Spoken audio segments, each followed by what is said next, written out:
Hello, everybody, and welcome back to yet another episode of the Gameable Audio. I am your host, Christofer Schenström, and this is episode 44. Last week we had this, not last week, but last episode we had this amazing, huge, celebratory episode of being able to make 200 episodes, and this one is not going to be much of a difference. This is kind of a celebration as well, as we are having a guest to talk about cozy games this week. And the guest is none other than Samantha Van Der Sluis. Hello. Hi. How are you doing today? I'm so excited.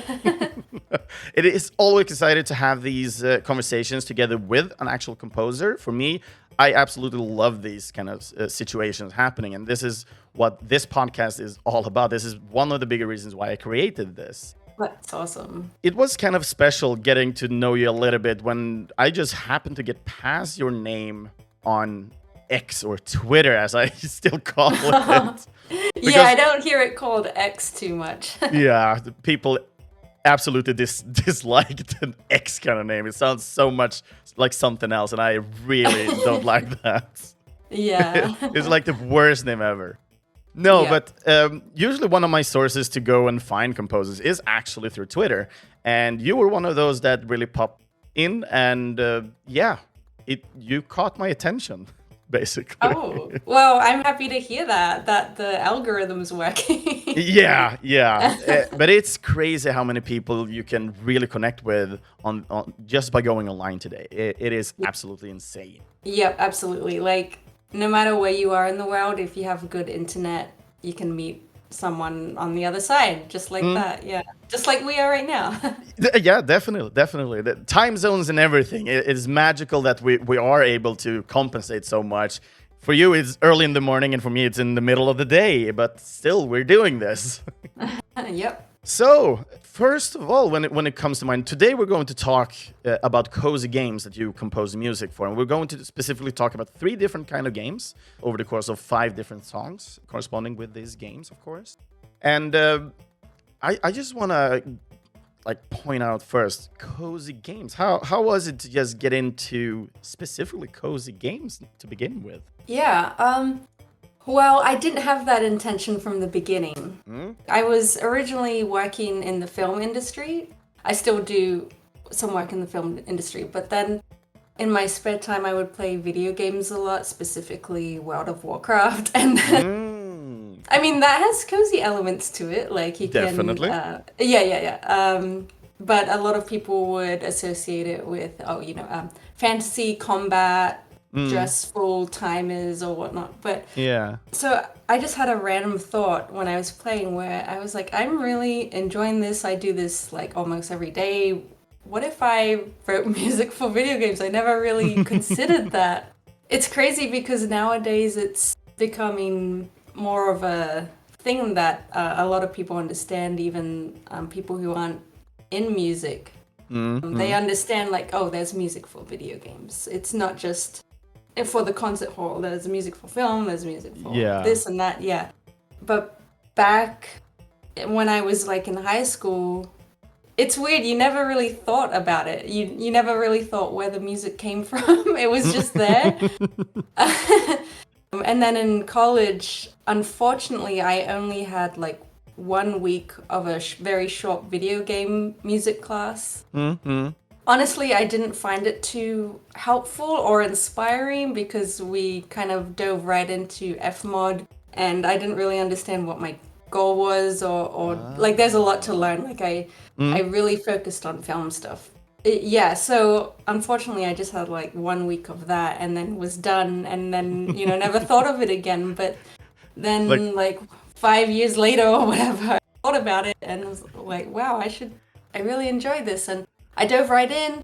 And then that's when I discovered more wholesome, cozy games targeted at more of a wider audience instead of these games where like Call of Duty or FIFA or World of Warcraft, they're very much targeted originally for men. Yep. And it wasn't open, well, there would be a lot of women and non-binary and other people who would play those games, but it was targeted for men. And so I was like, I want something that is like, like I want something cozy and cute.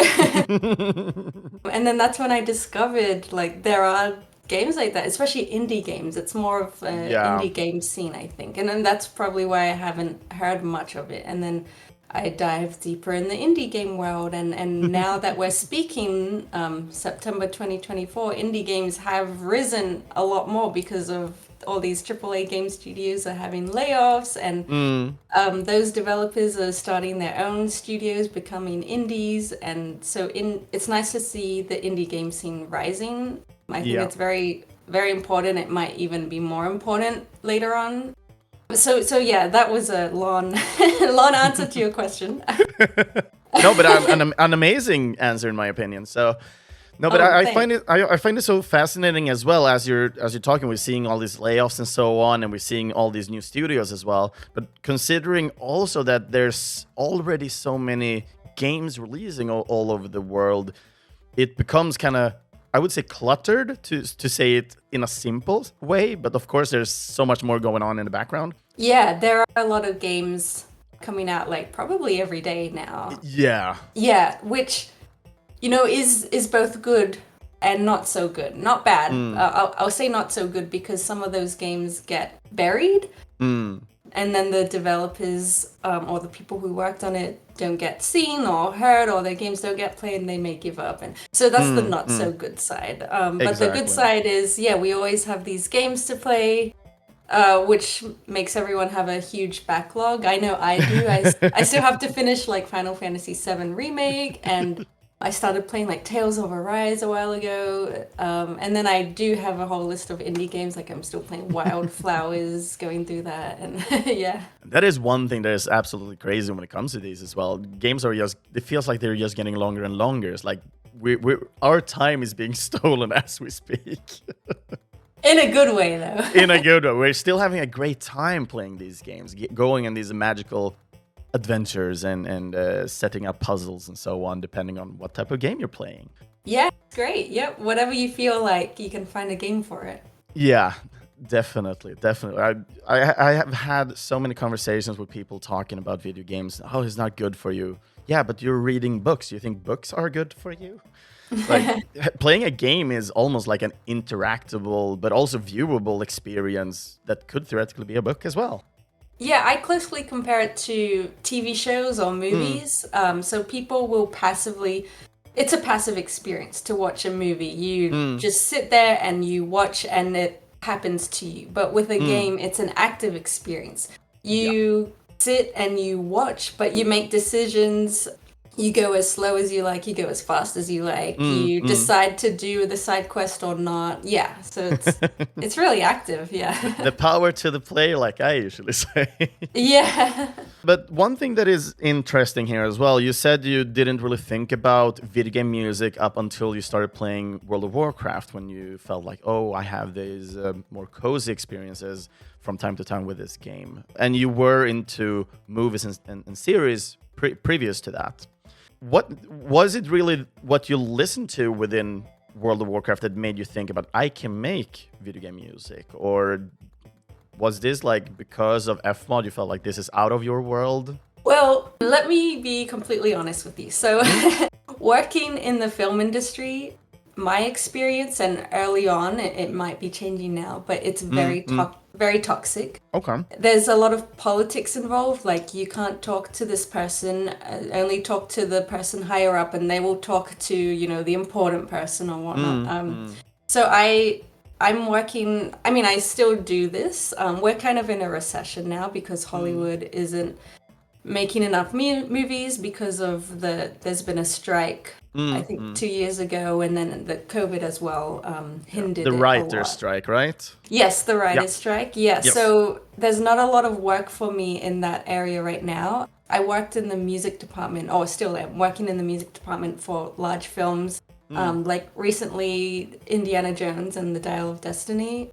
So yeah, that's a very big production, and so but also, things that I was involved as a lead for in some films of mine as the lead composer, where there's a shorter time frame to work on. Like you only get 2 to 3 months, whereas games you can work on years on it right from the beginning.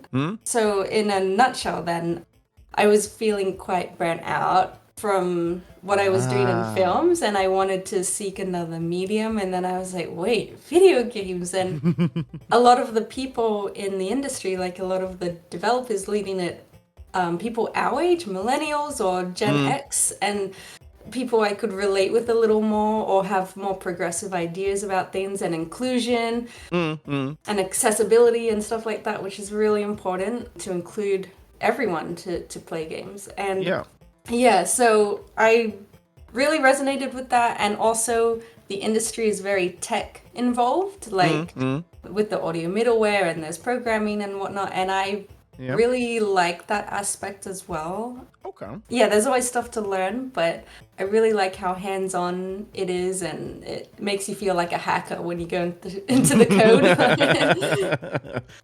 But does it feel like if we're seeing your music, your compositions as babies, are you feeling like when you're going into the middleware and working with it, does it feel more like you're actually taking care of your baby, not just, hey, I gave birth, take it?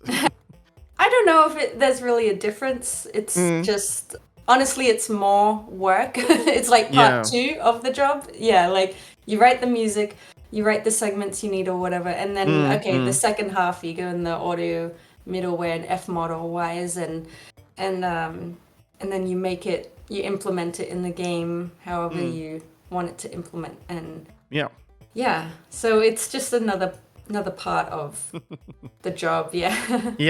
But it sounds great. Now if we're going back a little bit, let's look at your origin story. What made you actually get into today being a composer, starting with music basically? Where did it all begin? So it began in high school.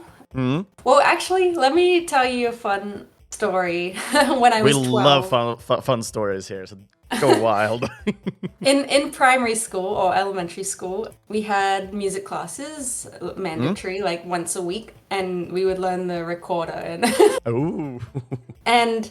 we would do a bit of music theory as well. And at the time, at 12 years old, I didn't really understand music theory very much, and it was really, really difficult for me.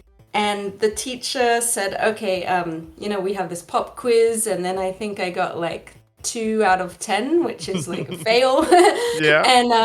And so she assigned me a buddy to kind of like help assist me. So I had my buddy, and other people had a buddy too, other people who didn't really do so well. And then we took the test again, and then I still got a failing mark, and so she gave me another buddy, and I was the only one with 2 buddies, like, helping me. And I think after that, maybe I just passed, or maybe it was still just a fail. But my teacher was like, okay, well, what high school are you going to? And I told her the high school, and she's like, oh, yeah, they're not big on music. You don't have to worry about that. I'm like, oh, okay. I mean, when I was 12, I didn't know what I wanted to pursue. I didn't think it would be music. But funny enough, what was the initial idea to kind of go towards then? In high school, I wanted to join my band. Band is different to what we have in America, where they have marching bands. So I was in Australia. So in Australia, we had like a concert band, which is woodwinds, brass and percussion, and then we had a jazz band that we called stage band, and that was like the rhythm section, drums, guitar, bass, as well as the brass and a few woodwinds like saxophones.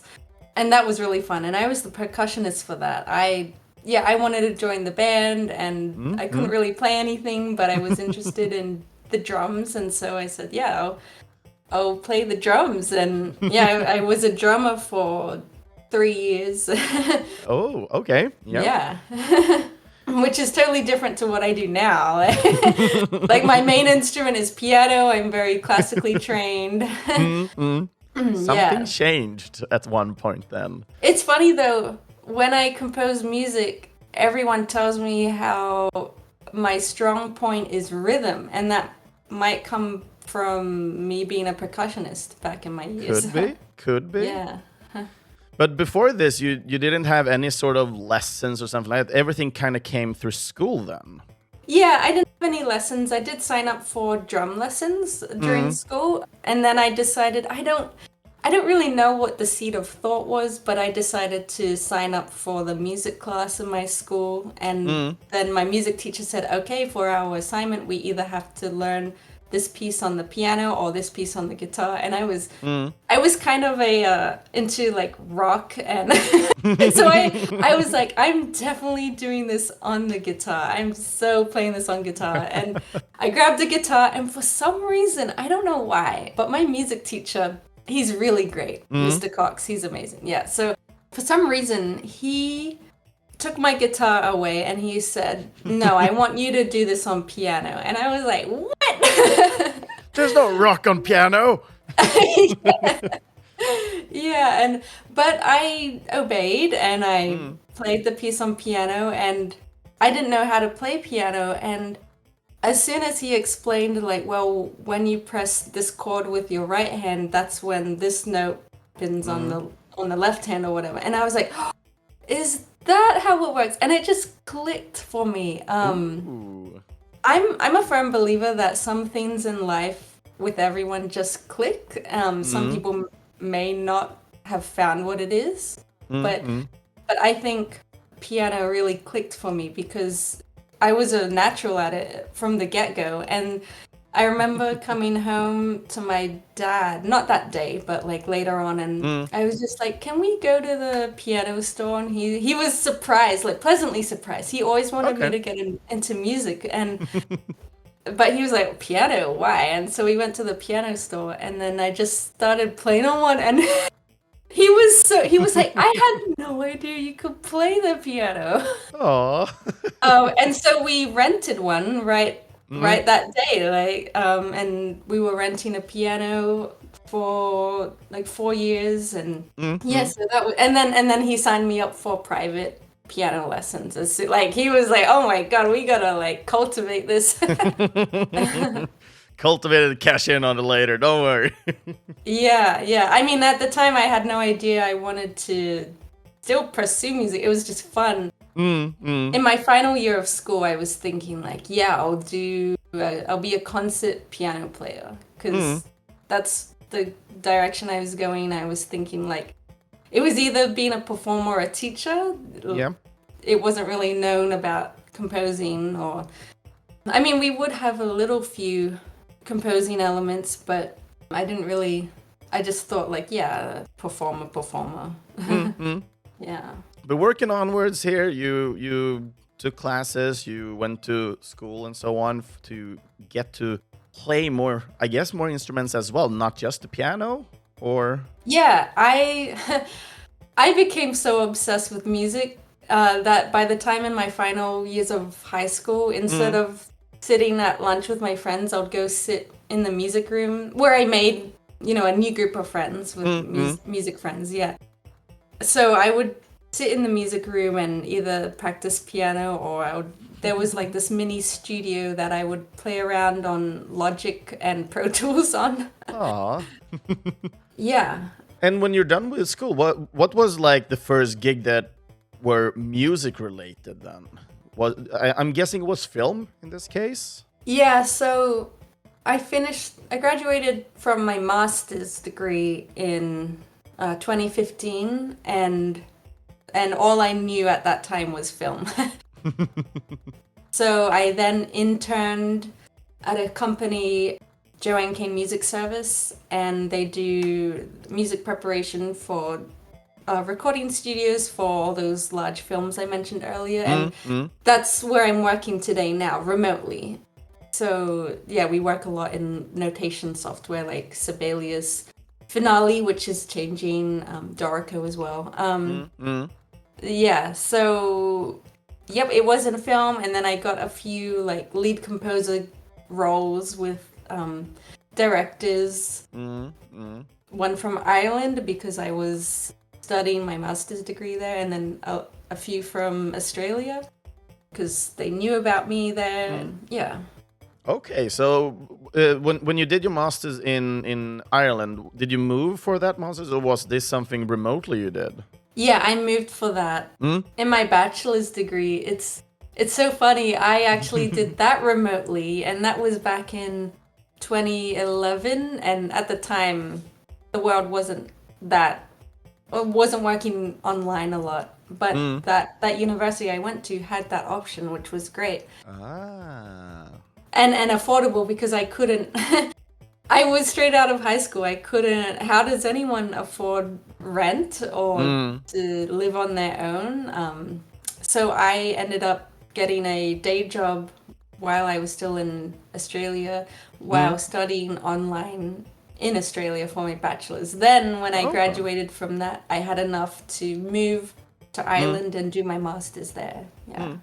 And how did it feel to move to Ireland from Australia then? Take those steps. I'm guessing you moved alone as well for this. Yeah, I moved alone and the idea was temporary, like it was just 1 year. So and you know, I was 21, so I didn't have a lot of stuff. It was just my laptop, my headphones. I brought my violin, which I didn't even answer your previous question about the instrument. So yeah, I ended up learning violin. I'm not very good at it.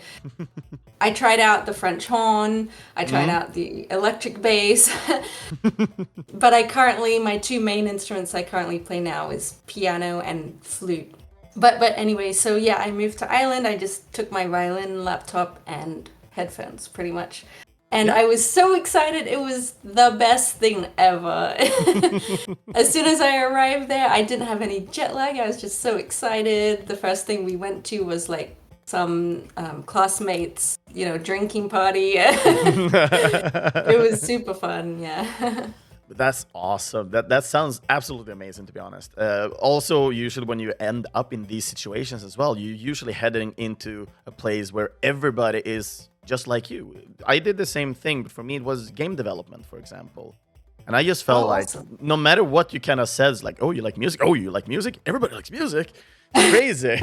Oh, cool. Yeah. Obviously everyone in my class were musicians and composers, so no surprise there. But yeah, everyone likes music. But I love those kind of situations when you end up with people that are almost like soulmates, but everybody keeps still being friends. Yeah, it's fun. Yeah. Yeah. But moving on from there, getting all these jobs through movies and so on, I'm guessing, were you at the company that got all these deals that worked surrounding this, or did you kind of jump a little bit from kind of project to project through different studios? Yeah, so with the company, they had their clients, like composers were their clients because they needed the sheet music copied and then sent to the stage and stuff like that. So some of our big clients are John Williams and Seth MacFarlane. Yes, some Disney people as well. Yeah. But that was just, the music prep side for things I was more involved in, like composing. It was my own stuff outside of the company, so I would be freelancing as well as working for them. And we're kind of like contractors at the company, so yeah, I've always kind of been freelance. Yeah. Okay.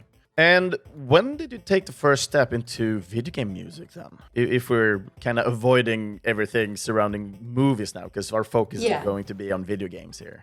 Yeah. So it was 2021, like right after COVID was just happening.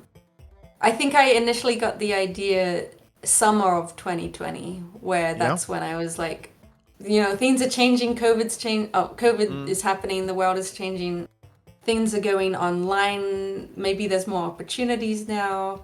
And so I tried reaching out to different game developers and seeing if they would have me, even though I come from a film background. And luckily there was a developer, Chris, and he's working on a game called Cloudscape, and he's like, at that point he was a little, I don't want to say jaded, I think he was tired, because I think he got a lot of composer submissions and he wasn't really finding the right person. And I came along, I'm like, hey, and he's like, oh, another composer. And so he's like, you know what, kind of do a demo pitch for me, and then we'll see if you're a good fit or whatnot. And so, yeah, on that weekend, I worked hard coming up with a pitch for the game. And yeah, I got back to him, and he's like, oh my gosh, I love this, and was pretty much hired for that. I was like,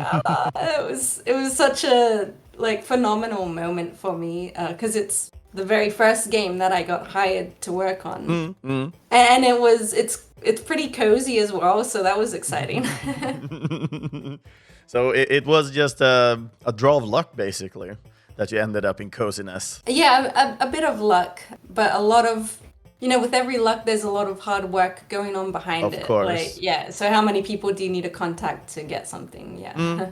But in this case, you were lucky enough to find the right person at the right time. Basically. Yeah. That helped you got into video game music then. But how long was the process in order to find it? Were you really lucky to find one pretty quickly? Or did you actually contact a lot of studios before finding the first one? I took probably half a year. I did find a few very small other things. I worked on this survival zombie shooter, but it turned out the developer had used some assets that weren't copyright cleared, and so that game, I was like, oh, we gotta take this down. Yeah. But that was a very small project. I'm grateful for that dev for having me try out stuff, but I think it got shelved and didn't really work out.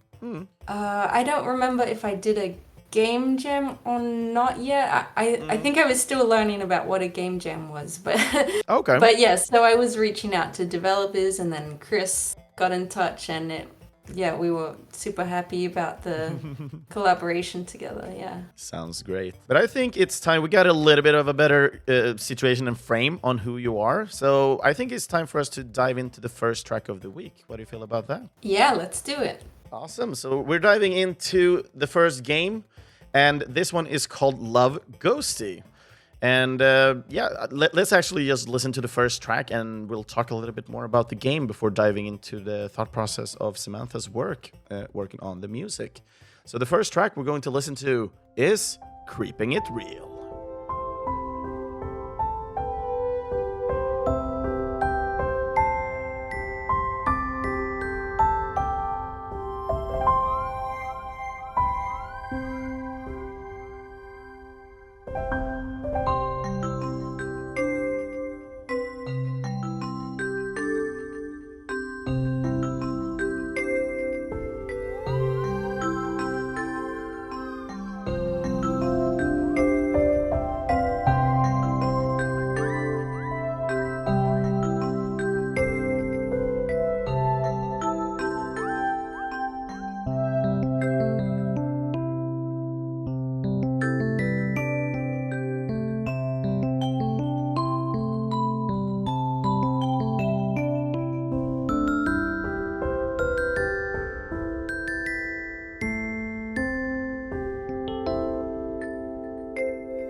And there we fade out the amazing emotions of Creeping It Real. So this was from the game Love Ghostie. The game here is developed by the American studio Janbe Games, and the game was actually released not so long ago when we're doing and recording this episode. This was actually released on the 14th of August, 2024. The game here was released on PC, Mac, and on Steam Deck. We might see this game released somewhere else later in the future. We will see about that. But following in on the Steam page here, in order for me, I haven't played this game. I've only listened to the soundtrack here. And on the Steam page, the game says that in this game, you'll be taking the role of a ghost matchmaker. And you'll need to grow relationships between the manor's residents. You'll leave them gifts, and in order to lift their spirits, you set them up on dates, and you make them basically love each other and make sure that it blooms. So you'll be able to pair up different residents and unfoil the unique story between them. So, how will love blossom in your manor? I just love the kind of situation going on with this game, first of all. And considering the first track that we'll listen to here, for everybody else who's listening in on this episode for the first time, for each and every song that we're going to listen to, when I have these type of episodes, I always go through what I called an emotion. This is basically me sitting down here in my room, having my headphones on, closing my eyes, and I take in this track full on with my everything, with all my senses, basically. So my emotion for Keeping It Real here is, this is minimalistic playfulness. This is a correct way to present an emotional track with a great use of bells, it seems. For me, it sounds like bells, at least. So we'll see if there are any bells when Samantha takes over here. But I love this track. It gives me a tad of Disney vibes to it, like the Fox and the Hound, them playing around. The track seems to use either some sort of bending old saw or maybe a thermine to get the ghost-like kind of sounds in this track. The question is this correct, Samantha? Yeah, you're pretty much on the target. I do use theremin because that is the universal ghost noise. Yeah, woo. Yep, and there are bells in there as well. And this music is part of the gameplay loops. So as you play the game, it's meant to be in the background and just setting the atmosphere, the vibe. It's not meant to be intrusive. The reason why it builds up in the soundtrack is because it's playing three different loops pretty much. So the first one is when you have more of an empty manor and it's not furnished yet, and you only have a few residents, so everything's kind of empty. And then as it progresses, as you progress in the game, the music fills up a little more, adding a few more layers and instruments. And then when you have a fully furnished house, that's when it's at its most kind of busyness. The kind of crescendo of the track, then. Yeah, while still being more in the background. Yeah. And considering Keeping It Real is this kind of track, are there any other tracks of these, I would say, the dynamic layers that we will be having throughout the game? Or is this like the Keeping It Real is the like full track that we're listening to when you have the most residents? So, yeah, Keeping It Real around the, let me get the timestamp. Yeah, closer in the 3-minute mark is where more layers come in, and that's when you've got a furnished house and whatnot. Okay. And there's actually a few other tracks in there that are separated out. One is Good Morning, the other is Beautiful Day, and then the other one is In High Spirits. And those three are also other gameplay loops as well. One being very minimal, and the others being more layered. Yeah, I see. No, I really like, first of all, the names of these tracks. Did you choose them yourself, or was it the developers that chose them in the end? Yeah, it was a team effort for sure. Jennifer, the lead developer for Love Ghostie, she was really excited to make a tracklist name, and we actually started setting that up like from the get-go, and we had a Google sheet of all these ideas. And the team members would add to that. We have some really talented writers, narrative writers in the group. And so I think they came up with a lot of the names too. I'm particularly proud of one that I thought of all on my own, which is one called Moving Out. so it's meant to be moving out, but it has like, capital O, little O, capital O, to kind of be like, ooh, yeah. Exactly. Now, I love the kind of thematicism that goes into the soundtrack as well, because just by the names, you have an irresistible, like eerie, because ghosts, they have the eerie situation going on behind them. But irresistible match. Yeah. I just loved when I looked through and they're like, it's humor in just the track names. It was so beautiful. It's like another creative endeavor that was super fun for us. Yeah. And for me, who loves wordplay, this is like my get-go. Oh, awesome. I also want to credit myself Definitely you should. For a track called Exorcising My Feelings. I think we're gonna be listening to that later on. So, but yeah, that's like when the bad date happens. So it's like, oh my God, get rid of my feelings, like exercise them. But when you got into this project, first of all, how do you kind of work with the process? Were there a specific song they said like, hey, we want you to make this specific song? Or how did you get into the project, first of all? We start there. Yeah, absolutely. So, yep, you've got the gist of it. A lot of the developers will kind of just be like, oh, we need a track for this first, or they'll have a list and it's kind of like, okay, do whichever one you feel like on this list, or there may be a priority status on it as well. In the beginning, they may not know how much music they'll need, so the track will always, or the track list will always get like edited, and that's totally fine. So with Love Ghostie, it was pretty much the gameplay loops first. And then, I don't know if we did the main titles first or the gameplay, but they were pretty much the early tracks that I had to work on first. And it was kind of daunting to work on main titles so early on, because I prefer to work on a game just a little bit to kind of mold it and sculpt it and get an idea of what's happening in the game and what kind of music I'm writing for the game and the orchestral palette. But yeah, to start with like main titles, like, oh my gosh, I have to think of a theme right away. Yeah, so it's kind of daunting, but I'm glad that we pulled it off early. Yeah, but that sounds great. And I'm guessing was it a lot of feedback back and forth between you and the developers as well? Working with the music, like, oh no, you need to change this a little bit. This is what we're striving for a little bit more, or...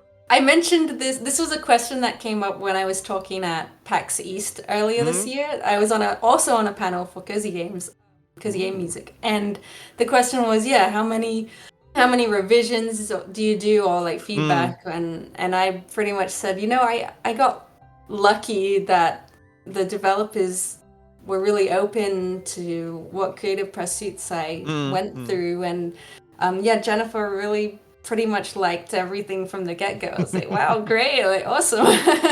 So that's so good. Yeah. It was a fun project to work on, and not super scary about feedback or anything like that. Because I'm usually guessing. I know how I was myself in the beginning of how I started working professionally, because usually when you're doing something, you're feeling like, oh, this is the best, this is all so good, and then feedback comes along, you're like, okay, I understand the feedback, but... Oh, yeah. How are you with feedback? Oh, yeah, so feedback, because the developers and stuff, they have veto rights, they've you've got to, go with that and trust their vision. There are only, very few times where there's times to argue on, or, debate your case or whatnot.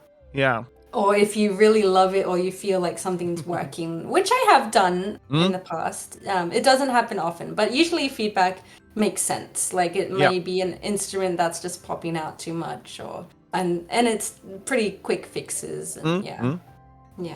But that is also very interesting. I love to talk a little bit more about this, and I love the openness that you've given as well, because I think it really shows that making music is not easy, and everything needs to go in the end, as you're saying. The developers has the veto. I mean, they're paying you to make the music for their game.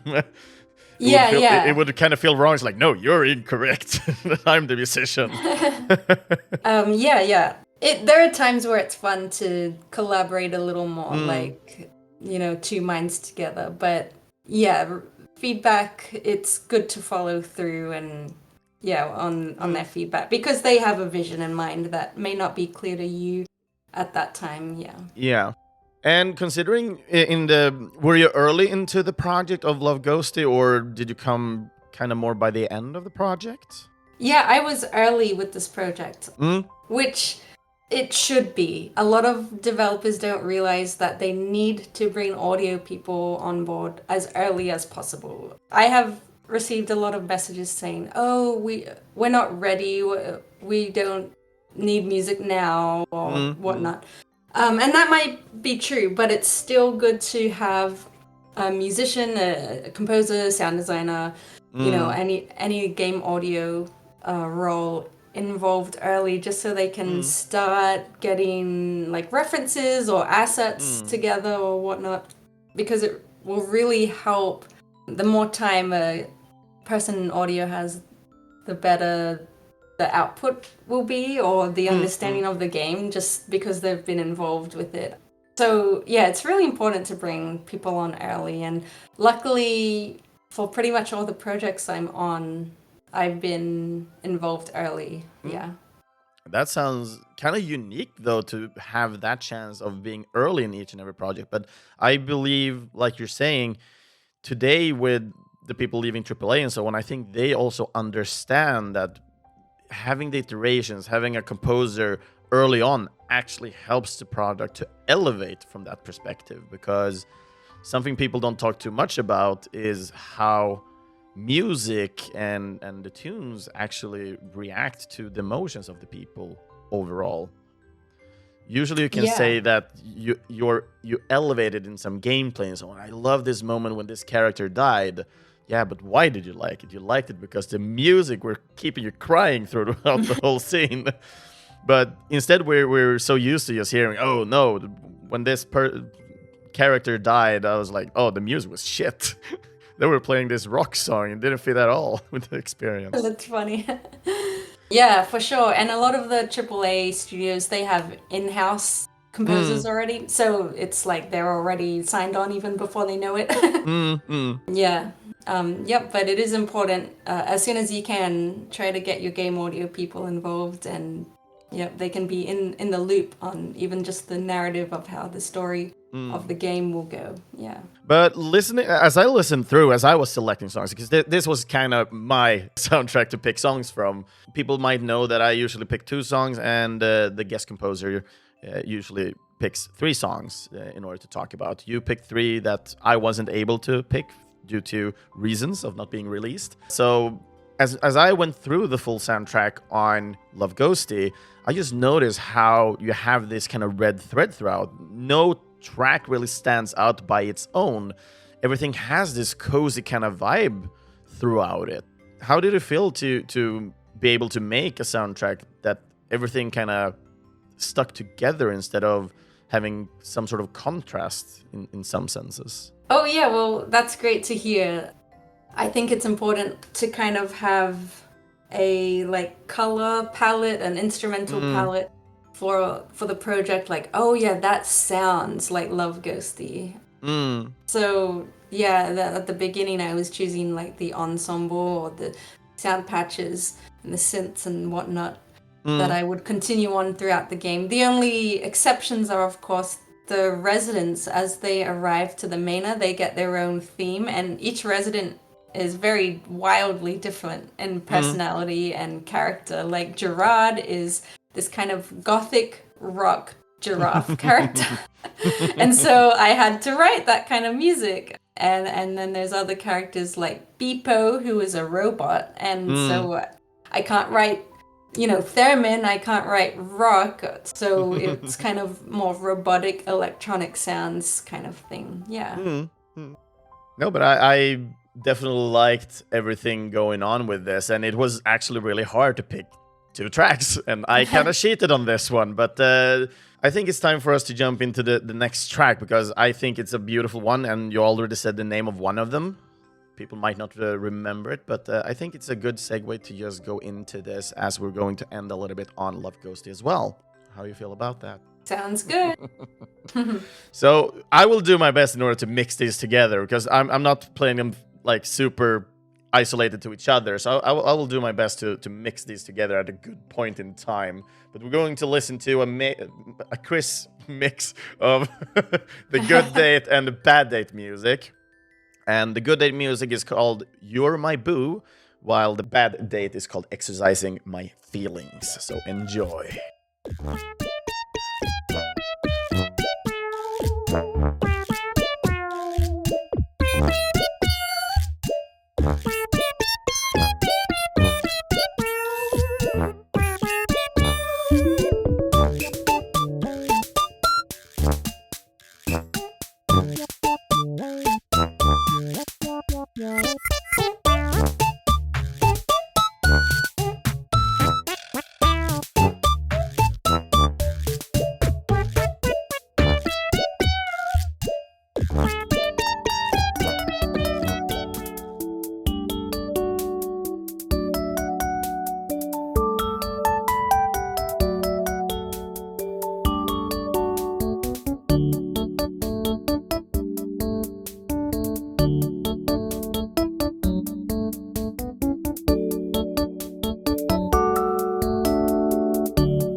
There we have the date music. It's not all of them. There's still a third track that everybody else can listen in on Spotify or purchase the soundtrack, of course. But we listened to the bad date called Exorcising My Feelings. We played first because amazing. And then we moved over to You're My Boo, the good date music. And my emotion for this, I think it's better for us to take them separately. So I will take the bad one first. We talk a little bit about it, and then we take the good emotion right after that one. So the first emotion then on Exorcising My Feelings here. We're having a drunk and really awkward take on this song, but it is done with a great deal of humor, utilizing like one of these old candy flutes that I remember from my childhood, where you have like a small piston or a pull that you just pull back and forth and play through, but in order to get the different sounds, of course. Well, anyway, even though we're hearing this track in this melody, the chosen instruments here seem so carefully selected as they work together, but at the same time, they still don't work in some way. Please help me on this one, Samantha. Oh yeah, so there is a theme between the good date, the bad date, and then the other date that we The won't special listen to date. here. The special date, yeah. So there is a melody that if you listen closely, you would be able to hear it. But they are wildly different in their instrumentation. The bad date is, the brief was like, I want like out of tune recorder. And I don't know if you have seen the anime Spy Family, but Yes. yes, I love it. Jennifer loves it. Actually, I started watching it because Jennifer had this as a reference, and I was like, this kind of looks cool. But yeah, there's a piece of music in that show where Anya, the young girl, is she's like up to something, and that music will play, like, she's using her powers to mind read, and that music plays, and it's kind of this out of tune recorder, and to kind of imitate her childlike playfulness, behavior, yeah. And so we wanted to bring that kind of feeling into the bad date music, where it's really awkward and the characters aren't getting along, and like what kind of music would play if you have an awkward date? Yeah. It so feels, that's what we went for. Yeah, I think it's a great take on it. As I said, it has a great deal of humor. I can hear that just by listening to this track. But at the same time, trying to have this kind of, as you say, like, how does a bad date sound? Like chaos, I would say. But this track is cozy. It is not chaotic in that sense. Yeah, and for this track, there's a tuba playing on like the strong beats of the music, and I had my husband listen to it, and he's like, oh, it would be even more funny and more awkward if some of those tuba notes were on the offbeat. So it kind of was like out of time, or they missed the time or something. So I did that here and there as well, and to make it really bad. Yeah, so the music itself can kind of reproduce how the date went as well. Like, they're not really connecting. Somebody might say, oh, I love, maybe not in the game, but theoretically, like, I love anime. Oh, I don't like anime that much. Yeah. Childish. It's like, it kind of goes astray a little bit. Yeah. But I love how the music kind of correlate then together with the gaming then, the functionality of what's happening within the game. That was key. And bringing out like all those quirky sounds, like I love quirkiness. I want to bring out all these non-traditional sounds, and it's a lot of fun to work with sounds that you don't normally work with. Yeah. And since we have 3 tracks and they have the same kind of melody but still have changes to them, was it that when you got this assignment in the beginning here, like, oh, we're making the date music now, how come you chose to use the same melody on all 3? Theoretically, you could have gone with a new one for each and every kind of date. Yeah, that's a good point. I guess I wanted it to seem more cohesive and consistent with each other. Like, okay, the date music, and if a player notices the theme between the 3, it might make it that much more special. Like, oh, here's the date music. Oh, it sounds terrible. Oh, here's the date music. Oh my gosh, it sounds so special, or so good, or So to kind of differentiate between the 3 different feelings. Yeah. Are there any special kind of dynamic in this? Like, can a date be good and then go bad or become special or something? Or is it right from the start that, oh, this is a good date? That would be really fun if the dates change. But yeah, it's either all going to be good or all going to be bad, which now that I'm thinking about it isn't realistic, I guess. Some dates can have good moments and like slightly less good moments. Yeah, it comes with a contrast of all the spectrums. But yeah, in the game, it's like, okay, you've achieved a good date with this pairing, and so it stays good just for that date. Yeah. No, it was kind of, since it was all the same in the beginning, I thought that could have been a thing that it only kind of fades over when it becomes bad or good, etc. Yeah, and if that were the case, that's exactly what we would do, the vertical adaptation, When we're making Love Ghostie 2, you heard it here, folks. Yeah. No, but that was kind of the bad one. And moving over to the good one then. So my emotion for this one, now we're hearing instrument that works together more. I believe we have less amount of instruments as well. I'm not entirely sure, but to me, it seems like we're having a little bit less amount of instruments here. The track seems minimalistic again, in comparison to the Bad Date version, of course. Nonetheless, this track gives me a sincere vibe of happiness. The melody is very pleasant to listen to and gives warmth. That's my emotion. That sounds lovely. Like a good date. Yeah, that's exactly what I was going for. Yeah, and we are more minimal in nature with our instruments. It's not a lot of different things trying to play together like the Bad Date was, but it's just more relaxed and everything's going so nicely. Yeah. A little fun fact about the date themes. When I was composing them, I wrote the melody. It was all signed off. Everything was approved. And then I kept, I'd listen to it after a while. And then I'd be like, oh man, this sounds like something. And then my husband will listen to it and he's like, that sounds like Maroon 5. Do you know the song, She Will Be Loved by Maroon 5? Yeah. So there was a part in that. If you put them together, not now, but my first version of this, if you put the original version and the song together, you could tell the difference, and there wouldn't be a law to. But if You you still just had listen to it, similarities then. yeah, if you listen to it on its own, it sounded like She Will Be Loved, and I was like, oh no. And so I went back. I told Jennifer, like, we gotta change this because it sounds too close to it.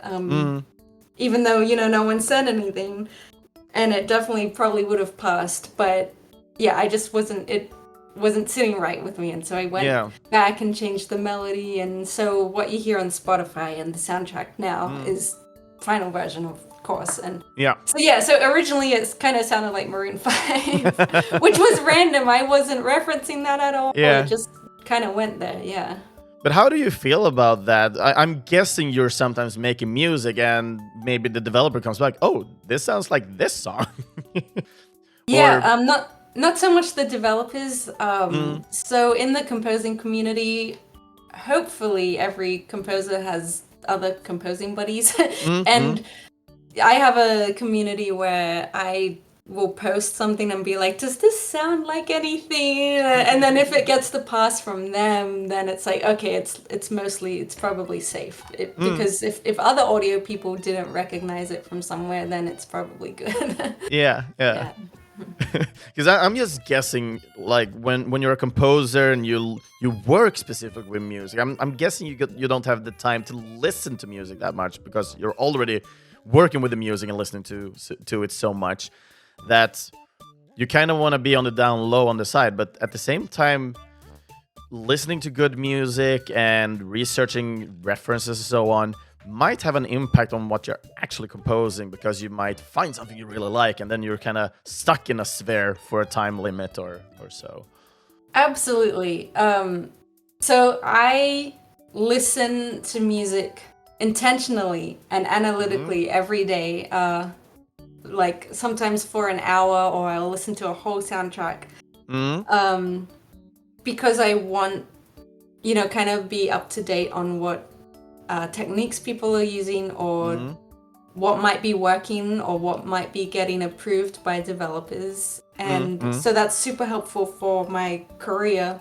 Yep. And it is also true that what you consume, this is for everyone, what you watch, what you listen to, what you read, what you do on the internet, who you talk to, you take it all in, you absorb everything. Yes. And then, so like our voice as an artist, whether that's composing music or drawing or dancing or whatnot, we take our voice from little parts of everything we like in our life. So, like, just for instance, for me, I really like Final Fantasy music. I was really inspired by a game, Klonoa, which I loved as a kid. Kingdom Hearts, so Yoko Shimomura. Nobuo Uematsu and Koji Kondo and Joe Hisaishi, Studio Ghibli. These are all things I love. And so I will take, like, intentionally or not, things from that, like inspiration, influences from that, and that will become my own voice. It's kind of like this amalgamation of all these other things. Yeah.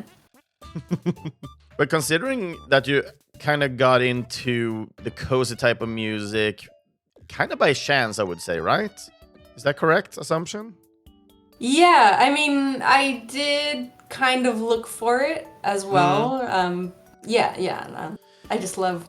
How did it feel to start getting into composing cozy music on, like, since you've done movie music previously? Yeah. Was it different? Was it hard getting into cozy music in a mode where you can compose, where you feel confident in composing cozy music? It's very different regarding medium. So with film, like, as you know, linear, and then games, as you know, interactive, or can be interactive. But the thing is, there's also a psychological difference as well. I mean, back in the day with film, there was Mickey Mousing, where you hit the music on a lot of the action points from what you're seeing. But in games, the psychological of that is that you want something that may not be too present in the foreground. It's more in the background, or makes you feel like cozying up with a mug of tea. Or So there's a lot of different things psychologically to think about that I've experienced. Like, oh, I can't make this music, stand out. Or, I mean, it depends, of course. But I need to make it more like ambient, or if I was playing the game, what would I want to hear, kind of thing. Yeah, if that makes sense. It makes sense, at least to me. I hope it makes sense to the listeners as well. No, but I love that, and I think it's time for us to close a little bit down on Love Ghostie now, as we're moving along to the other tracks we have for this week's episode as well. I love everything that kind of Love Ghostie kind of gave in sense of coziness, but also the gameplay that I kind of watched through. I think everybody else should check this game out, at least, just how it looks, because it's very beautifully made, in my opinion. Oh, thank you. So, with that, are you feeling ready to dive into a game I'm guessing you haven't talked too much about with the soundtrack and so on? Awesome. Yeah. So the game we're going to dive into is the first one. We actually talked about it shortly in the beginning of the episode. So we're going to listen to from the game Cloudscape, and the track we're going to listen to is Cloud Island Theme 2.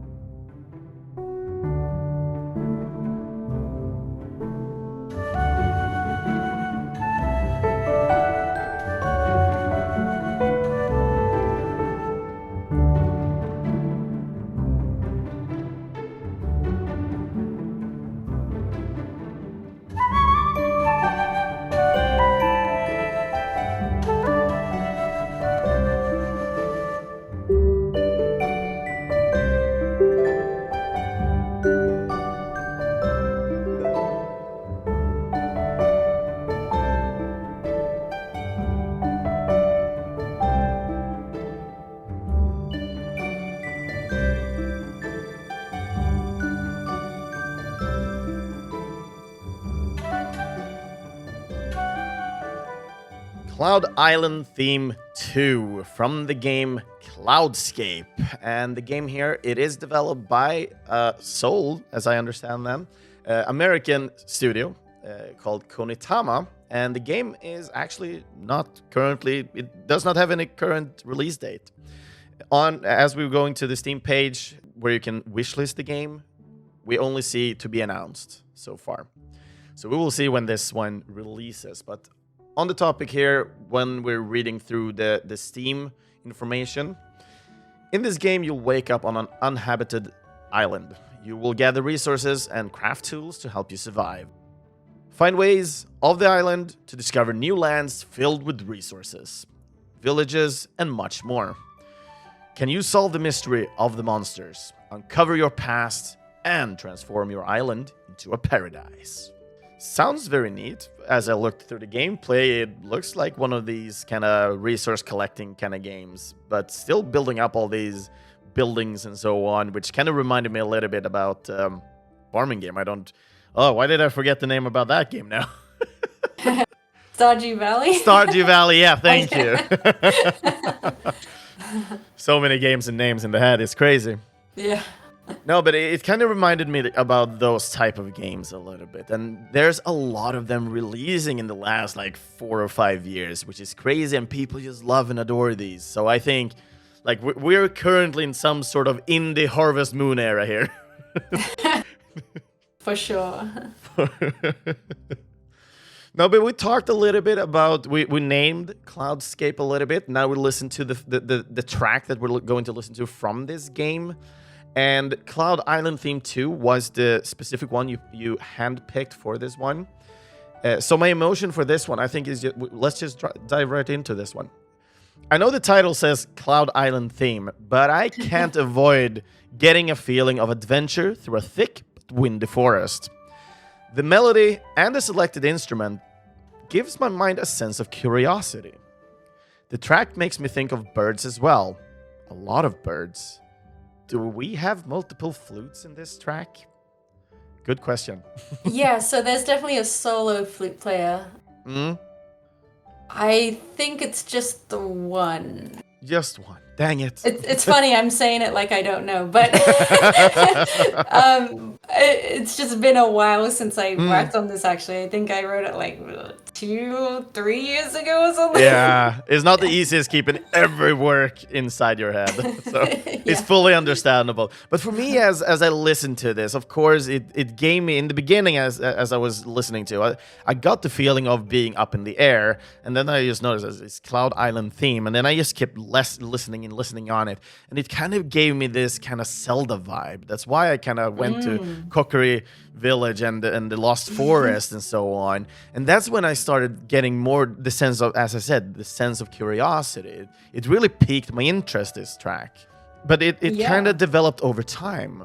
So I really like this one because it made me go on my own kind of audio kind of adventure or journey. And it felt really, really interesting. Yeah, I'm really happy to hear your thoughts on that. Because you pretty much nailed our references. So obviously Stardew Valley with every sim, farming sim. And then Zelda was another influence of the game as a whole. Yeah, and with the music, I was pleasantly surprised to hear you say like walking through a forest and birds and whatnot. I mean, yeah, obviously by the name, this is the music that plays when you're on an island in the sky. But like I did like that windy adjective you used as well, because it's open, you're in the sky, it's cloudy.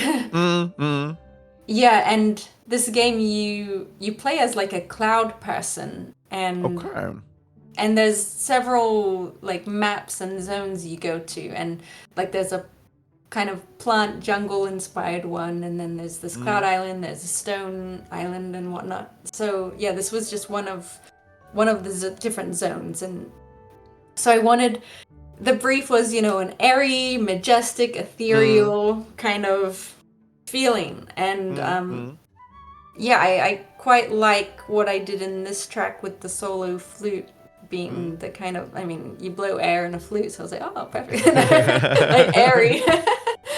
But yeah. No, but for me, as I was listening through, the flute really plays a great deal in this track.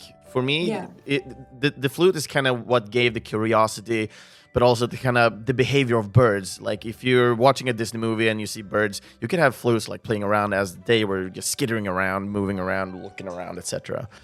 And this is kind of what came in for me. That's why I kind of got into thinking about birds, like looking around for food or something like that. Maybe twigs for their nests. Yeah, I used the flute intentionally for more of that airy, breathy quality, as opposed, like I could have used, an oboe or a bassoon or a trumpet, but I didn't feel like those were the right instrument for the solo. I felt like, flute is quite homogeneous. It definitely goes with the rest of the instrumentation, the pizzicato strings, the harp. But for you to work with so many different instruments and so on, are you working with them digitally, or are you trying to get as much, let's say, organic sound into it, like playing an actual? Yeah, most of these are mock-ups digitally. And when I can and when the budget calls for it, I definitely do use live musicians to record or overdub onto the tracks. Yeah. How much do you usually tend to?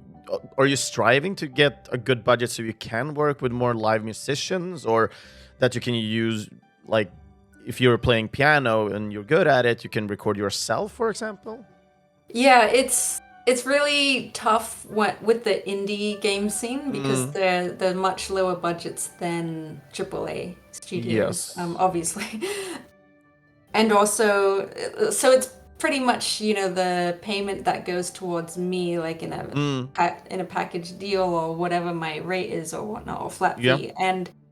And then it's up to me to decide, okay, how much of this can I contribute to a live recording? And sometimes I can, but then there's other times where the developer will have a budget for that separately. But in my experience, it's mostly come from my own, like what I'm getting paid.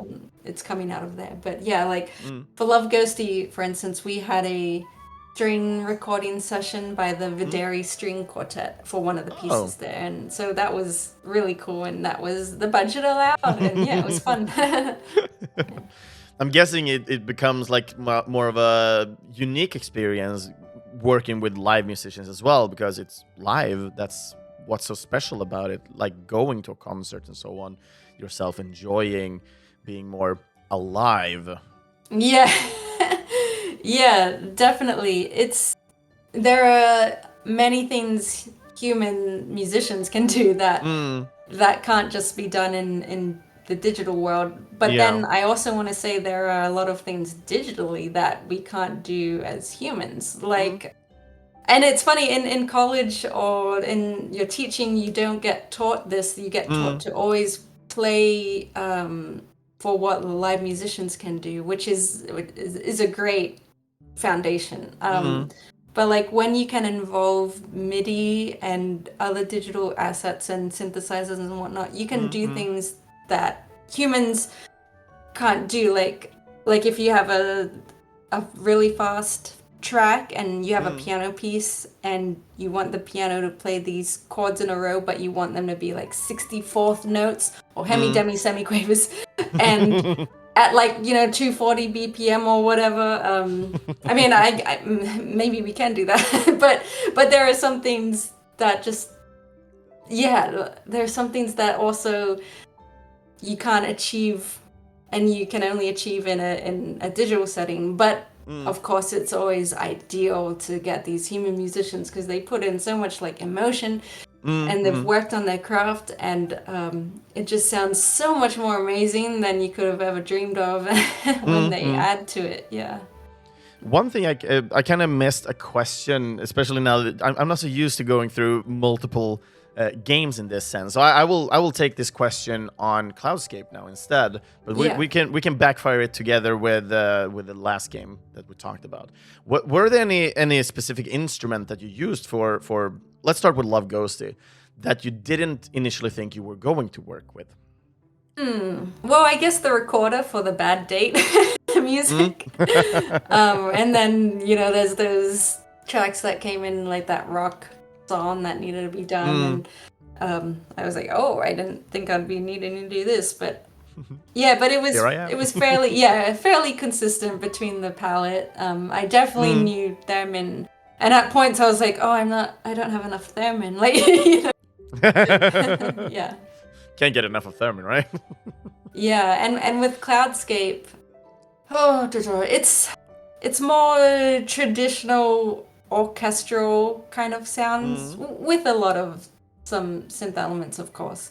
Yep. But yeah, nothing really stuck out to me where I would think I wasn't using a certain instrument. Yeah. There's no track with bongo drums all of a sudden.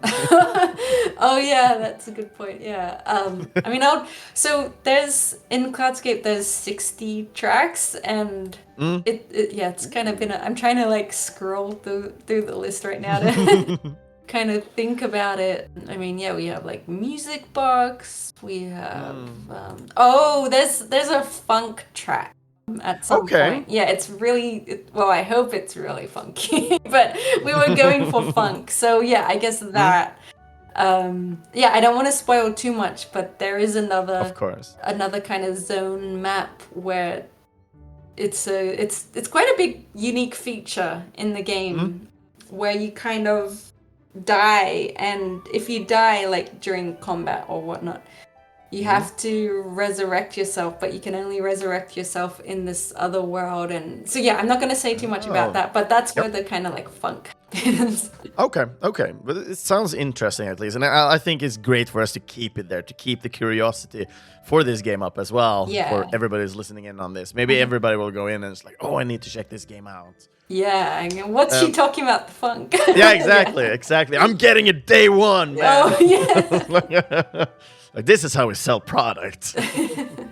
Will the full soundtrack include 60 songs? Is that something you can say?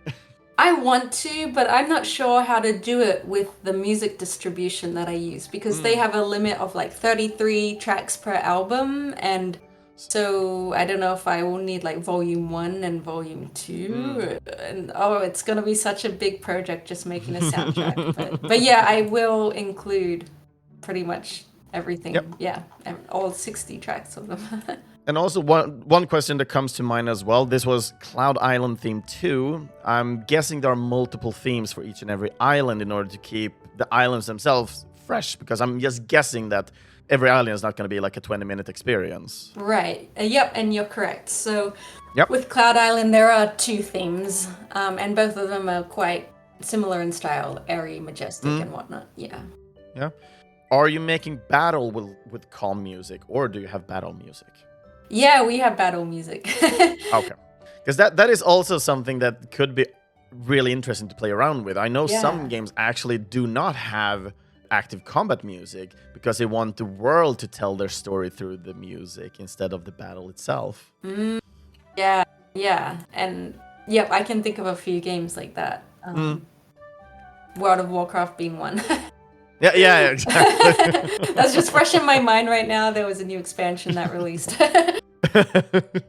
Yeah, and for the battle music, I was inspired by Final Fantasy for those. With a lot of my battle stuff, I looked to Nobuo Matsu. But in this case, I looked more at Final Fantasy XIV, specifically the expansion Heavensward, and that was composed by Soken. And so I looked at inspiration from him because I really liked how it sounded there. So yeah. And considering, since you were so early on with Cloudscape, it has a couple of years on its neck now, I'm guessing. Yeah, I started working on Cloudscape 2021. So 3 years then. Yeah, and you could say the soundtrack, well, the music is complete, but I need to go and compile the soundtrack now, and so that means making each track end appropriately, whether that's a fade out or a special ending loop kind of thing, as well as probably going back to mix some of these.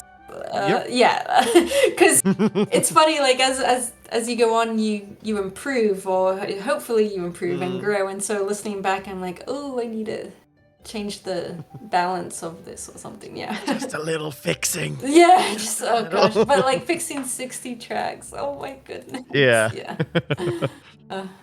That would be insane, and I don't think it would be too much appreciated, even if you want to do it. Yeah. It's like, I can't pay for 60 new tracks. Oh yeah, I know. I mean, I did the same thing with like Love Ghostie too. I mean, I didn't change things. I just went and kind of just changed the mix and stuff before handing it off to the mastering engineer. Yeah. Okay. I don't have any further questions surrounding the Cloudscape on this one. So I think for me, I'm ready to go into the last game. Yeah, Petit Island. Let's do it. Let's do it. So the first track that we're listening from Petit Island is Exploration 1.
we're fading out the first track from Petit Island. This was Exploration 1.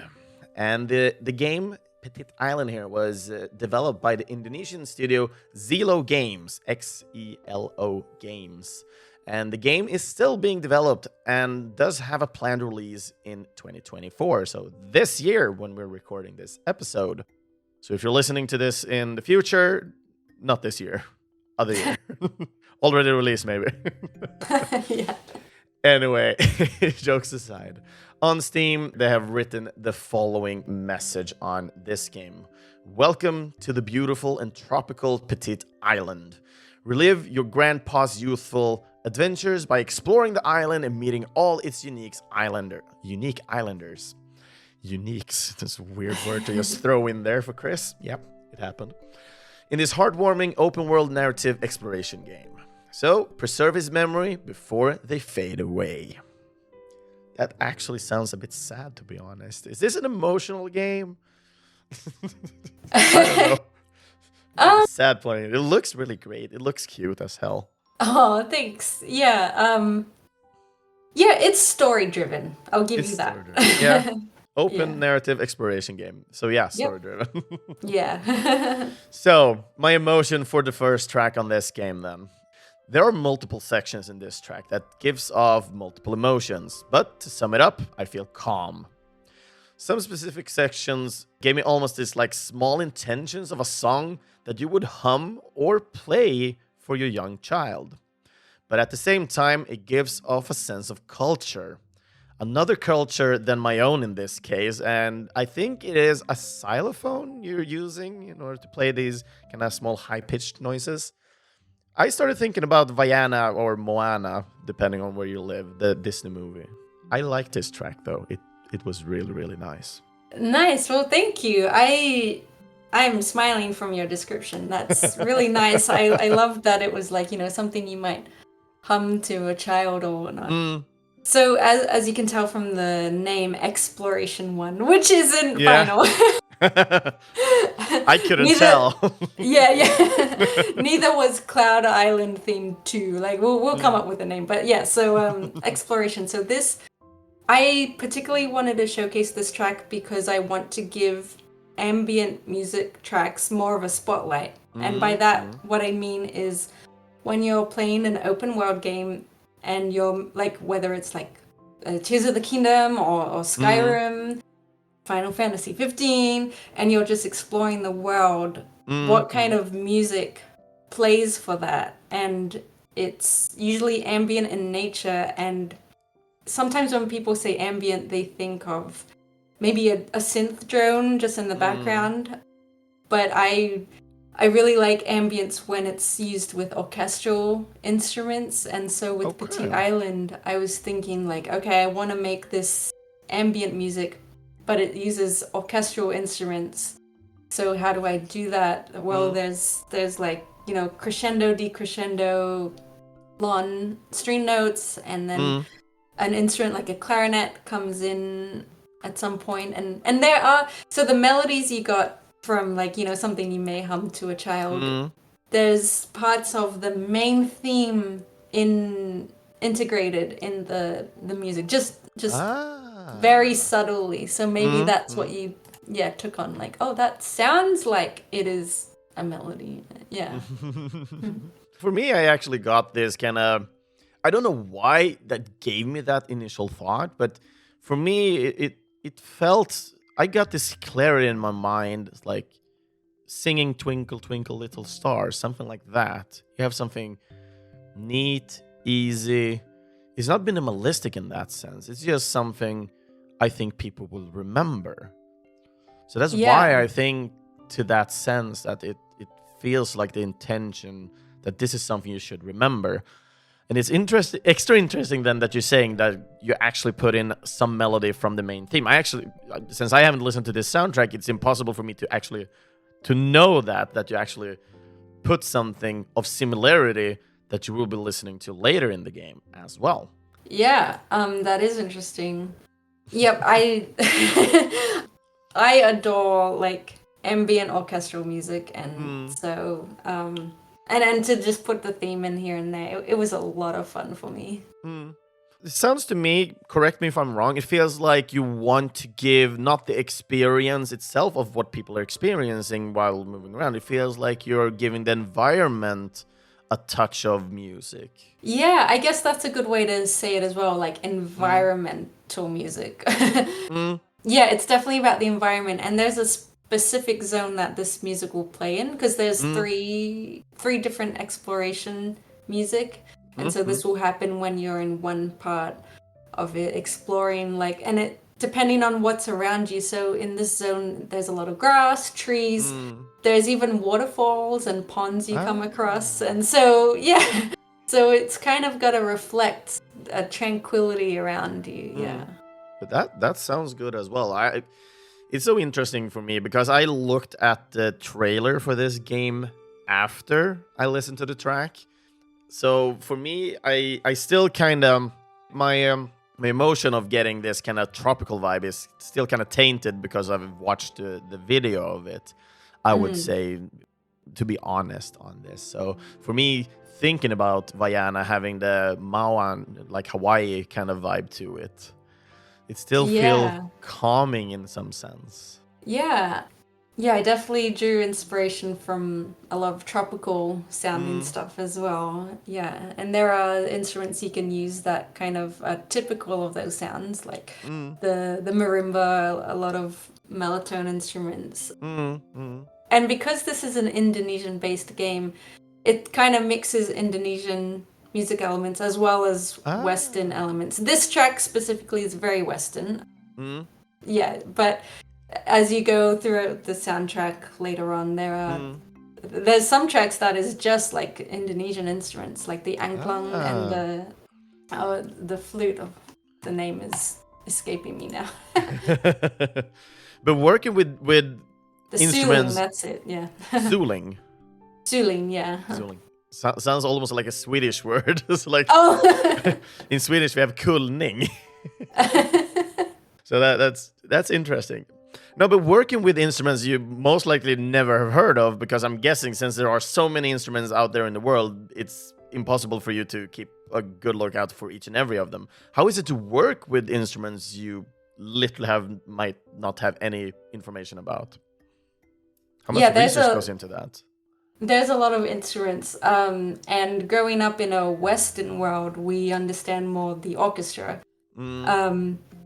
And so I'm actually quite passionate about this topic, where I believe that because in media, let's say you're watching a movie from Hollywood, that they're based in the Middle East or the desert, what do you hear? The typical, like, you know, Egyptian, whatever. And like, I'm sure you already like are having ideas about like the instruments and whatnot. But funny enough, it's actually not correct. Like, we're using instruments from different countries and it's kind of like saying I'm writing a French piece of music and I'm gonna use just bagpipes. It's like, what?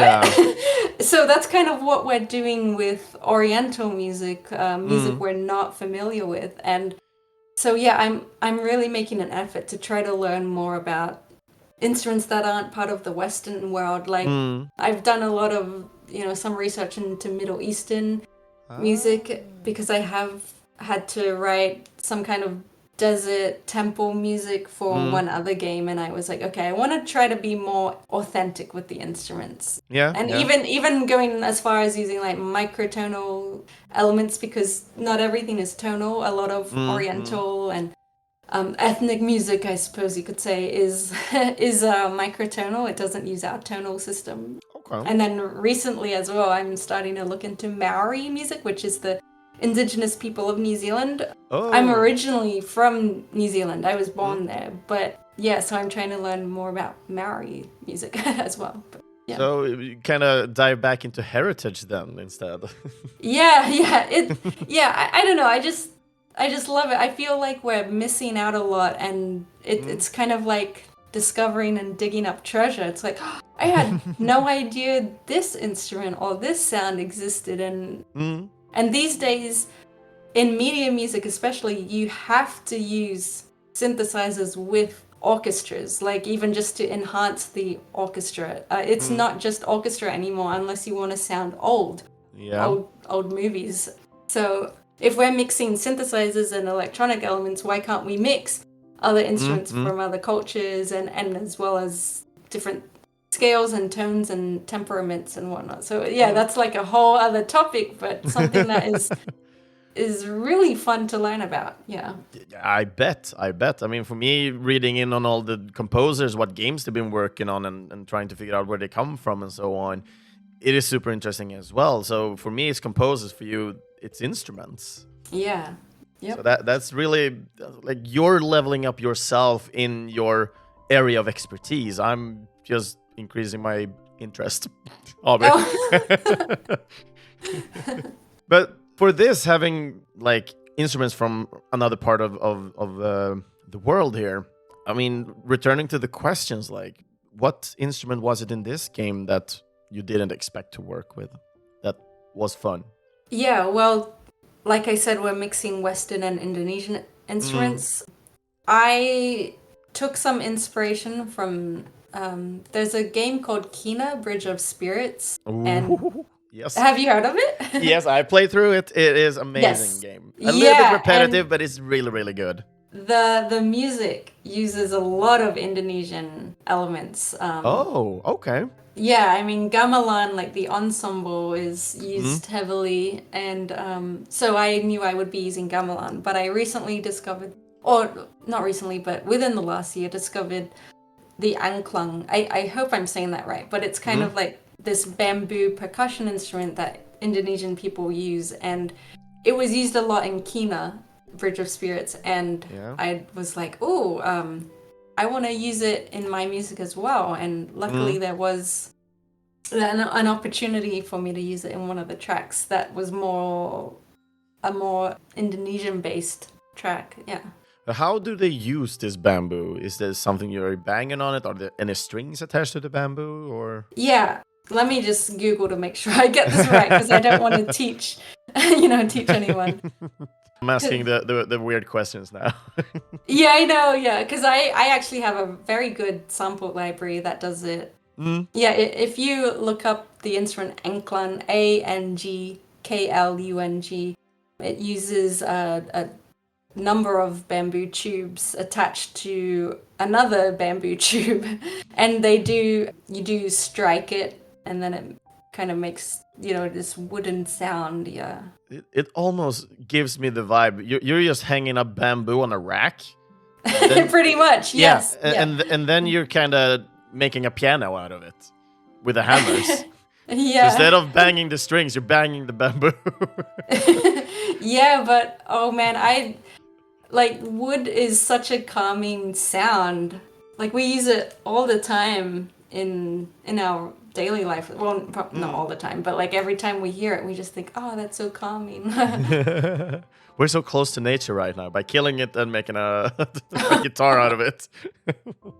No, it's crazy. It's crazy. No, I think before we kind of close everything down as well, I think we still have one more track that I would like to listen to. That one is a little bit special as well. It's still very, very special to me. And I think this is why I wanted to end the episode with this track as well. So, are you ready? Ready. You're ready. That's good. So, the last track of the week from Petit Island, we're going to listen to the track Village.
There we're fading out the last track of the week. This was Village from Petit Island. And my emotion for this one, I am so sorry that I'm too stuck with the Moana Vaiana trail here, but when I was listening to this track, I went just straight back into it. I'm sorry.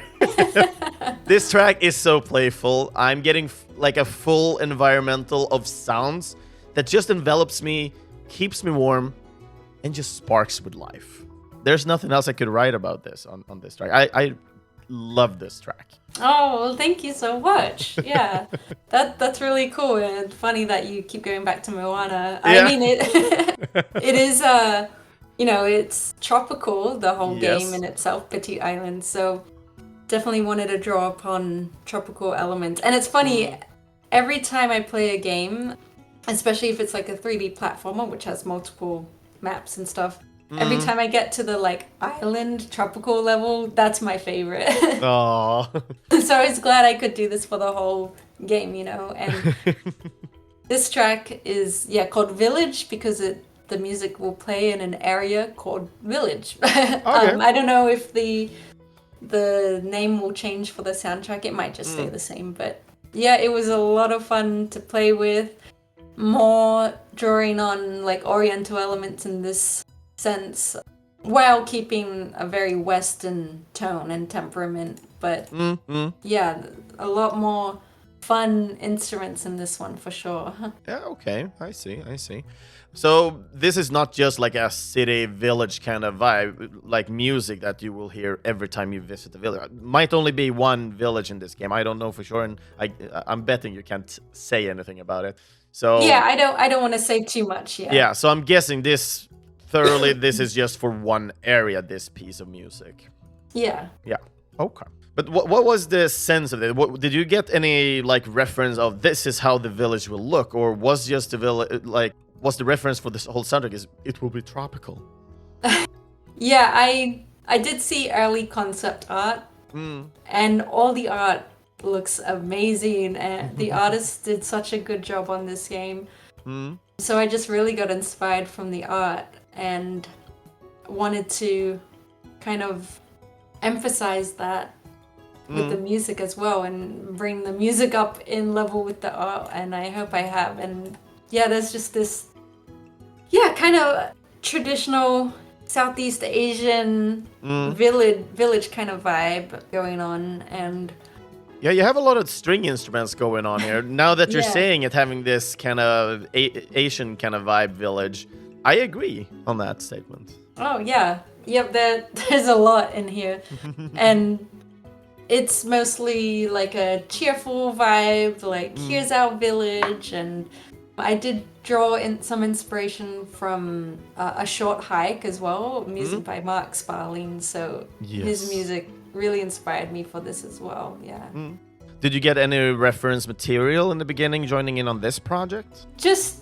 So we have a Discord community, just our studio, and they share references from like other games, not just for the music, but just as a whole. Like we like this game, we want it to feel like this game kind of thing.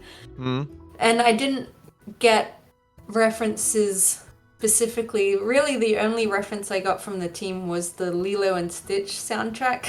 Okay. And which was more Hawaiian, and I didn't lean into that because this is meant to be Indonesian. So there's a few ukuleles here and there, but not in a traditional like Hawaiian sense. Yeah.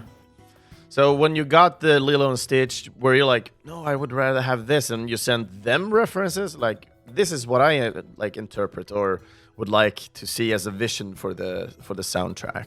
No, I took the reference and then I got my own references, which is what I do anyway. So I take the reference from the developer or developers, and then I will add my own, and that will just be like my personal list. I don't really need to share that with them. And then whatever I produce, I send it back, and then they're like, yeah, we like it, or feedback or whatnot. Yeah. Have you ever had a situation where you kind of you got a reference, you made your own reference, but when you sent like the first take to the developers, that like, oh, it kind of felt a bit too far from the reference we had because you might have changed the reference a little bit because of your personal list. No, I haven't had that happen, but I did on another game receive a reference that I thought was quite like out of left field. I was like, wow, this is kind of like a completely different direction than I would have taken. But I went with it anyway, and it seems to work. And unfortunately, I haven't seen like artwork or whatnot, so I don't really know yet if it really does the job. But the developer's happy, and because it sounded like she had something like kind of serious and dark, but it kind of went a little more quirky and playful. So yeah, it's interesting. We'll see how it plays out. I'm guessing just having... Do you usually work with just references, or have you ever worked with actually being able to play the product or game them? Oh yeah, both. Yep. Yeah, especially love Ghostie. Like I would always be getting sent builds and then play it. And then mixing it live with the Fmod Connect button, which allows you to change up the music in Fmod while playing the game. Yeah. Yeah, and then Petit Island, I have a build of that as well that I'll play through, and I record some moments on my computer when I'm playing to try to capture like a video footage and bring that back in and keep referencing that kind of thing. Yeah, it definitely helps. But yeah, references are just fine as well, and I love listening to other composers' works and what they did. Yeah. But also, we're just saying references, and so on. But of course, references can be a lot of different things. Which one do you feel is, if we're looking on just one sort of reference, which kind of reference do you like the most? Do you like some picture that shows a mood, or do you like more of a reference like, oh, we like this type of music without seeing the product? What type of reference do you like the most? Oh, that's hard. Ideally, I'd always like to see something. But like I just told you, I haven't seen artwork, and I only received a reference. I received a little bit of the story narrative as well, which helped, but I would probably... But in your own ideal world, like if you get the first reference, what would you prefer to get? I would prefer to see something from the game, or early artwork, yeah. Yeah. And that helps you work those brain cells in order to like, oh yeah, this could be this type of music. This is the vibe I'm getting. Yeah, and then from that imagery, I can then compile my own references and or inspirations, yeah. Yeah. That sounds really interesting, though. Like everybody's like are different, of course. Some people like working with music and can work through that in order to incorporate and so on, while others would, like we talked a little bit about, making environmental ambience. Like it's hard to make environmental ambience if you can't even see how it looks. yeah, that's true. Yeah, so having the visuals there for me, I think, is pretty important. Again, I can work without it, but it's preferred to see something, because it does influence what you write when you see it, especially the art style. Like, is it 2D, is it 3D? Yeah. What's the biggest difference then, since you made that statement, 2D and 3D? Yeah, I mean, again, like, so if you're thinking 2D, you could have like Studio Ghibli, or is it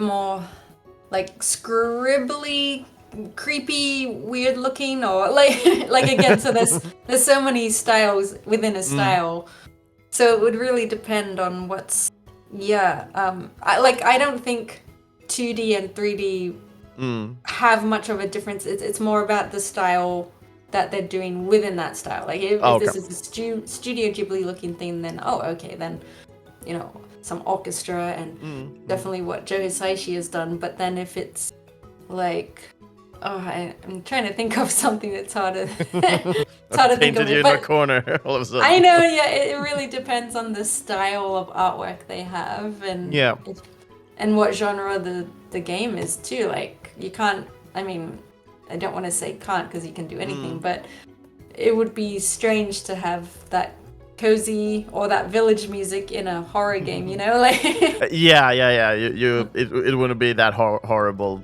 or horrorful. Yeah, oh, this isn't so bad, yeah. It's like, he's walking around slaughtering people calmly. Calmly, yeah. No.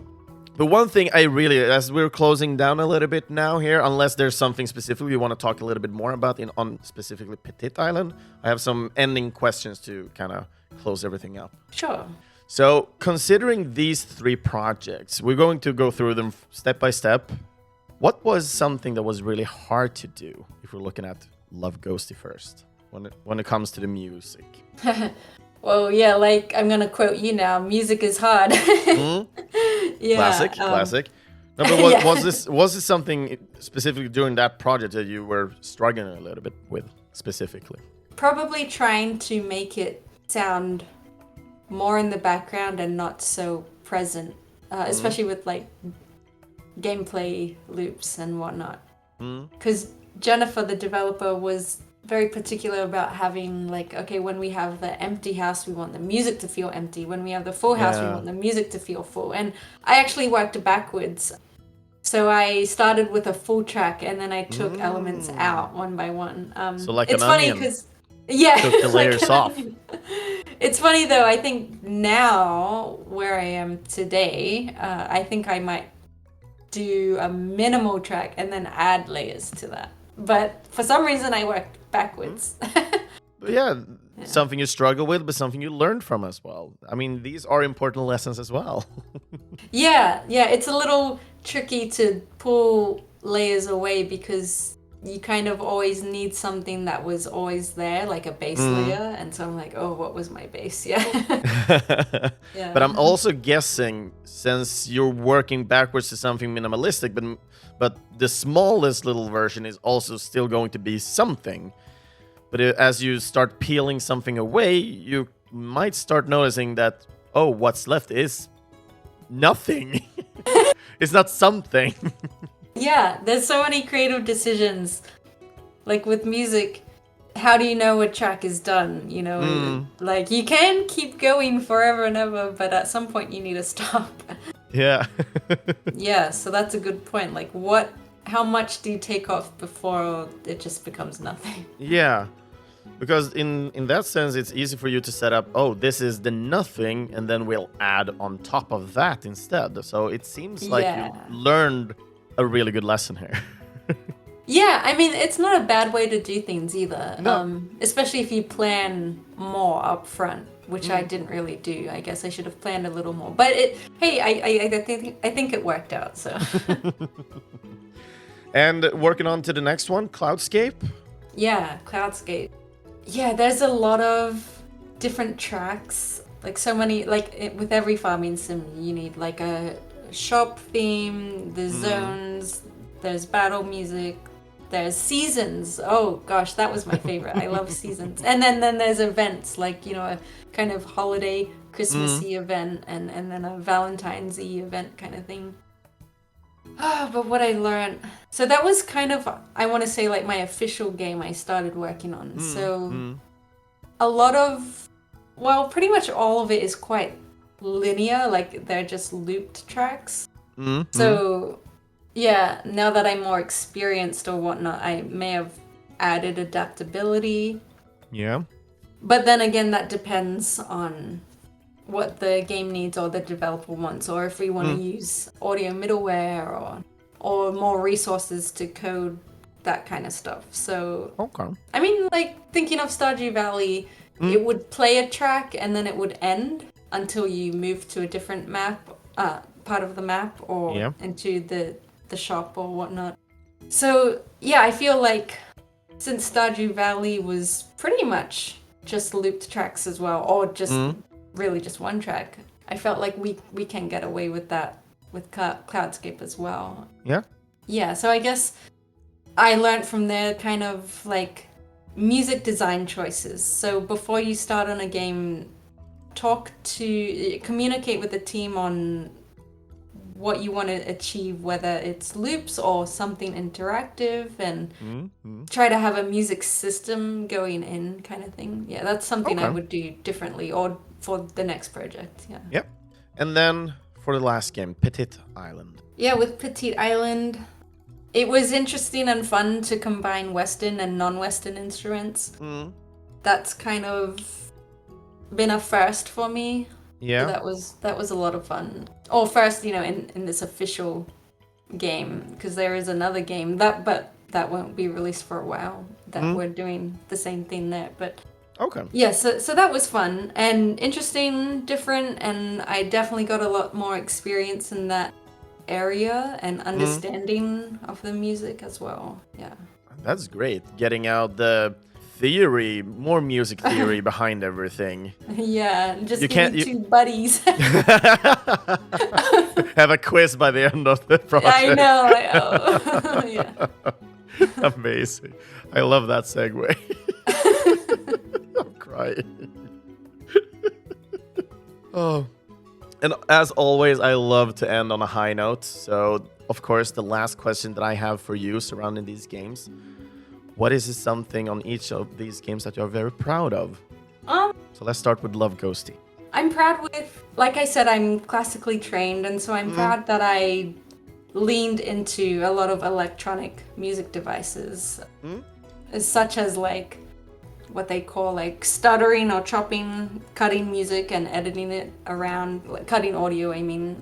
I did that in a few places, and then using, of course, electronic instruments like the theremin and the synthesizers.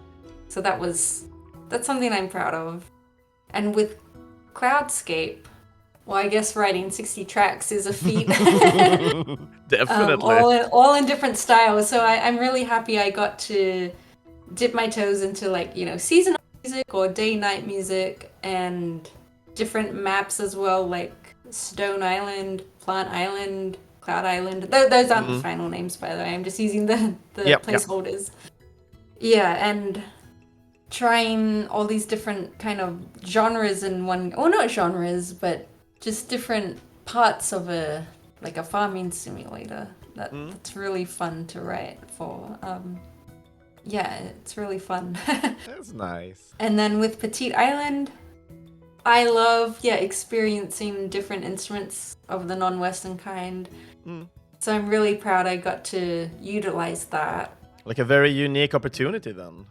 Yeah, and I'm really happy with the trailer that we came out with. Because I actually did record myself play live ukulele. There's some ukulele in that trailer. Then we definitely should post that for people so they can listen to it. I think we're all pretty proud of that trailer. And yeah, it's been showcased here and there, and it was on Wholesome Direct this year, so that was fun. Yeah. That's amazing. Love when people are getting like more eyes on their products and so on, because usually it's been like E3 and only, like we talked about, the AAA are getting all the eyes on their products. It's like, when are we getting the indies? When are we getting the wholesome that maybe is niche but people will love? Yeah. So, but yeah, thank you so much for. I think it's time for us to close down everything. I don't have any other questions to ask unless there's something else you feel like I was missing out on. I never asked for some reason. Nope, all good over here. So with that said, Samantha, is there anything else you would like to add for people to know? Well, maybe just. So if you want to find me on like social media, you're totally happy to reach out and just say hi, or if you have a question or whatnot regarding audio or any other thing we discussed today. So you can reach me out on social media on Twitter. My handle is at Sam_Van Der Sluis, VANDERSLUIS, and then LinkedIn. You search my full name there, and then I have a website with a contact form on it as well. It's just SamanthaVandersluis.com. And for everybody who don't have pen and paper ready, of course, all these links will be available in the main post at videospelsklubben.se. Awesome, yeah, so just do that. yeah. And of course, we're going to add all the games as well to store pages and so on. So if somebody was very interested in some of the games that we were talking about, either from music perspective or from a game perspective, want to check out the trailers and so on, those links will be available there as well. So with that said, yes, it is time to close this amazing episode down. So thank you so much for joining in, Samantha, for this week. Thanks.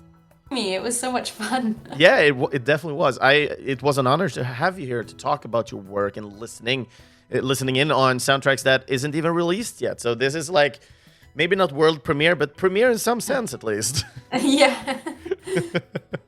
So for everybody else who's listening in on this episode, yes, you can find other episodes of the Gameable Audio over at our homepage, videospelsklubben.se, or on Spotify or in your closest podcast app.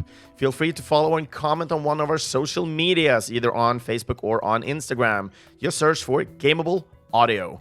Just leaving a comment or following helps a lot for other people to find the podcast. You can also support this podcast for future content upgrades or quality upgrades, but in the end, also future composers. So think about becoming a Patreon. Our current awesome backers that we have today is Daniel Onemark, Lars Schenström, Titti Schenström, Kevin Wikström, and Mike Björkholm. Links, as I said before, to where you can either buy or support. In this case, Samantha or the developers. I don't know who's getting the money when we're purchasing things. But you'll find those at the main post as well at videospelsklubben.se. And the next episode, we're having yet another guest. And this is also a guest I met when I was at Nordic Game. This is Alex Shea. And we're going to talk about one specific game that he's currently working on called Economics, which is also bound to have a release soon. So, yeah, excitement!